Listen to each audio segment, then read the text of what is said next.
नमस्कार। श्री कृष्ण की दिव्य और नित्य लीला भूमि श्रीधाम वृंदावन से मैं आचार्य जगन्नाथ वैदिक एस्ट्रोलॉजी चैनल पे आप लोगों का स्वागत करता हूँ। ये एक बहुत ही महत्वपूर्ण और गंभीर विषय है। इस वीडियो में मैं आपको बताने वाला हूँ कि एस्ट्रोलॉजर के पास जाने के बाद कैसे स्टेप बाय स्टेप आप एस्ट्रोलॉजर से बात कर सकते हैं, जिससे आप या तो आपके परिवार में कोई भी व्यक्ति एस्ट्रोलॉजी से कैसे अपने जीवन में गाइडेंस ले सकता है, इस विषय पे हेल्प करेगा। एस्ट्रोलॉजर से जब आप बात को स्टार्ट करोगे, सबसे पहले इस बात का कंफर्मेशन कीजिए कि जो जन्म पत्रिका आप दिखा रहे हो उसके समय सटीक है या नहीं है। ये क्यों जरूरी है, ये मैं वीडियो के आगे की पोर्शन पे एक उदाहरण देके मैं समझाऊंगा। दूसरी पार्ट ये है, जिस व्यक्ति का भविष्यवाणी आप जानना चाहते हैं, उस व्यक्ति के उम्र और जेंडर के हिसाब से उनके जीवन के साथ और जन्म पत्रिका के साथ क्या क्या मैच हो रहा है, इसके बारे में देख लीजिए। तीसरा स्टेप यह है कि अगर उस व्यक्ति के जन्म पत्रिका में कोई दोष दिख रहा है, तो वो दोष निवारण करने के लिए या तो उस ग्रह का शांति करने के लिए क्या आवश्यकता है या नहीं है। क्योंकि बहुत सारे केसेस पे मैंने देखा है कि ग्रह का जो दोष है, वो दोष स्वयं जन्म पत्रिका के दूसरे ग्रह के द्वारा वो कट जाते हैं। लेकिन उसके बावजूद कोई कोई एस्ट्रोलॉजर ग्रह शांति के नाम से स्टोन वगैरह देते हैं या तो पूजा पाठ करवाते हैं, जिससे उस व्यक्ति का और भी हानि होता है आगे के जीवन में। इसलिए ग्रह शांति कराने से पहले एक बार सही तरह से देख लेना चाहिए कि वाकई वो ग्रह का दोष लगा हुआ है या चला गया है। ये भी हम एक उदाहरण के द्वारा समझेंगे। चौथी बात, स्टोन अगर आप ले रहे हो, स्टोन पहनने का या तो स्टोन जरूरी है या नहीं है, इसको भी आप समझ सकते हैं। तो भविष्यवाणी सुनने से पहले या तो उस व्यक्ति के आगे के जीवन सुनने से पहले आप अगर अपने समस्याएं एस्ट्रोलॉजर के सामने बोलना स्टार्ट कर दोगे, तो एस्ट्रोलॉजर भी, सब एस्ट्रोलॉजर नहीं, कुछ कुछ एस्ट्रोलॉजर अपने पैसे के लिए या तो बिजनेस के लिए आपको स्टोन वगैरह देके, यंत्र वगैरह देके, पूजा पाठ का जो है वो सब करवा के जो है आपसे पैसा आट सकते हैं। हो सकता है कि आपके जन्म पत्रिका में जो ग्रह का दोष है वो खुद दूसरे ग्रह का अवस्थान से कट गया है। तो आइए एक एक करके इस बात को समझते हैं और एक उदाहरण के साथ समझते हैं। सबसे पहले हम लोग समझेंगे कि डेट ऑफ बर्थ सही होना कितना जरूरी है, और अगर सही नहीं होता है डेट ऑफ बर्थ तो उससे क्या क्या परेशानी हो सकता है। तो सबसे पहले हम एक उदाहरण के तौर से एक जन्म पत्रिका लेंगे और देखेंगे कि जन्म की समय सटीक होना कितना आवश्यकता है। आइए एक जन्म पत्रिका को लेके हम स्टेप बाय स्टेप समझते हैं। मान लीजिए आप किसी की जन्म पत्रिका को लेके गए। आज 28 जनवरी 2023 12:36 और 14 सेकेंड का जन्म का समय दिएगा।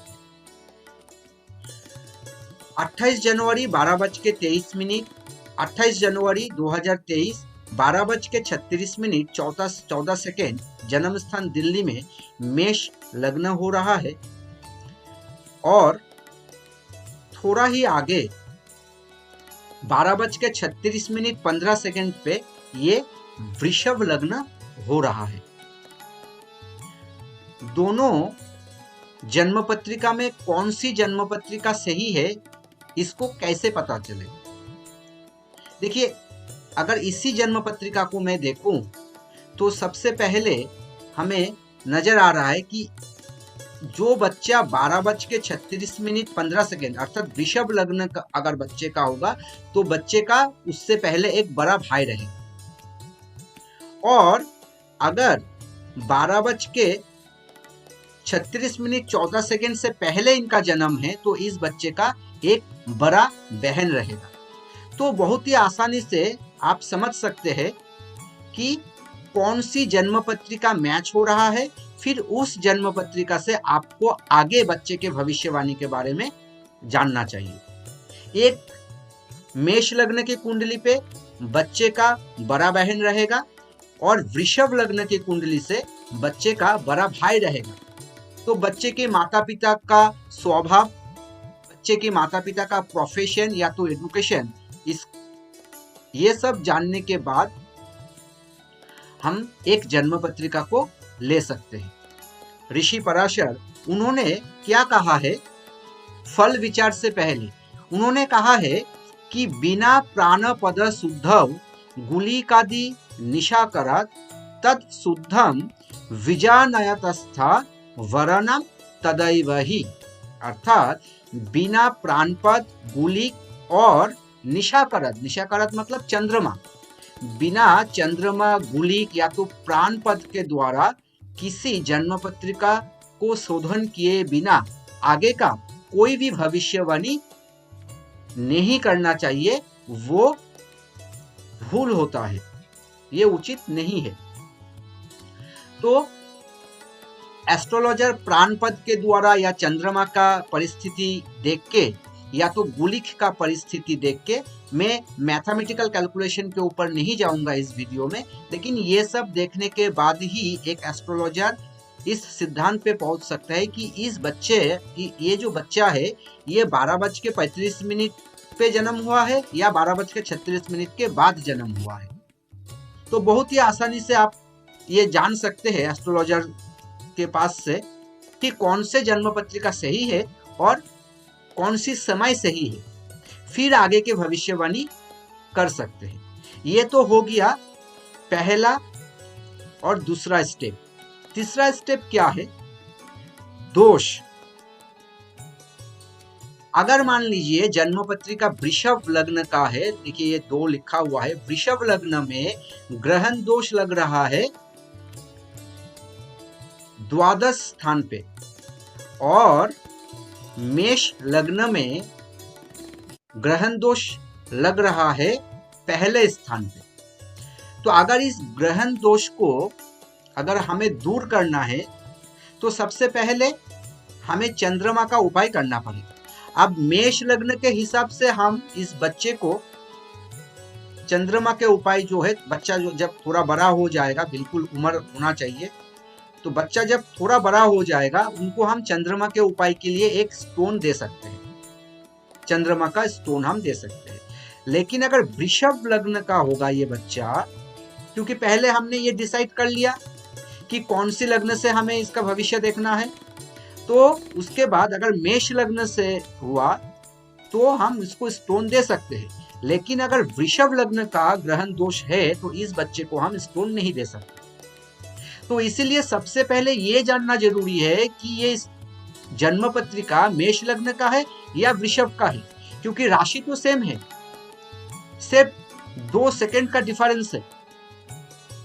तो मान लीजिए कि आपने ये नहीं देखे कि बच्चे का जन्म पत्रिका एक्यूरेट कौन सा है, तो पंडित जी ने आपको मेष लग्न के हिसाब से स्टोन बता दिया या तो वृषभ लग्न के हिसाब से पूजा पाठ करवा दिया। तो दोनों ही सही नहीं है, क्योंकि करना तो आपको एक ही चीज है, चंद्रमा के शांति के लिए। तो कौन सा करना सही है ये सबसे पहले जानना जरूरी है। इसलिए एस्ट्रोलॉजर के पास जाने के बाद आपको विशेष सावधानी लेना चाहिए। तो एस्ट्रोलॉजर के पास जाते ही अगर हम लोग अपने समस्या को बोलना स्टार्ट कर देंगे या ज़्यादा एंथुजियास्टिक हो जाएंगे, उत्साह दिखाएंगे, हमें ये बताइए वो बताइए, तो एस्ट्रोलॉजर आपको कुछ भी बोल सकते हैं। तो इसीलिए आपको ये रिस्पॉन्सिबिलिटी लेना पड़ेगा, क्योंकि देखिए एस्ट्रोलॉजी एक विज्ञान है, ये कोई मैजिक या तो मिराकल वाले चीज नहीं है। कोई भी एस्ट्रोलॉजर आपके जीवन को परिवर्तन नहीं कर सकते, ना तो कोई स्टोन से, ना तो कोई पूजा पाठ से। इसीलिए एस्ट्रोलॉजी को, इसीलिए ये वीडियो बनाने का और ये चैनल मुझे बनाने का मेन उद्देश्य है कि सोसाइटी में अवेयरनेस को बढ़ाना। उम्मीद करता हूं इस छोटे से वीडियो से आपको एस्ट्रोलॉजर के साथ स्टेप बाय स्टेप कैसे बात करना पड़ेगा ये आपने जान लिए। कोई भी प्रश्न अगर आपके मन पे है तो आप कमेंट बॉक्स में लिख सकते हैं, हम उसको पर्सनली आपको उत्तर दे देंगे। अगर कोई वीडियो बनाने का जरूरत पड़ जाए आपके प्रश्न के ऊपर, तो हम एक अलग से उसके लिए वीडियो बना लेंगे। ऐसे ही बहुत सारे वीडियो लेके मैं आगे आने वाला हूँ। चैनल को सब्सक्राइब कर लीजिए और ऑल बटन्स को क्लिक करके रखिए, ताकि बहुत सारे वीडियो आप लोग देख पाए। तब तक के लिए आप लोग स्वस्थ रहिए और खुश रहिए। नमस्कार।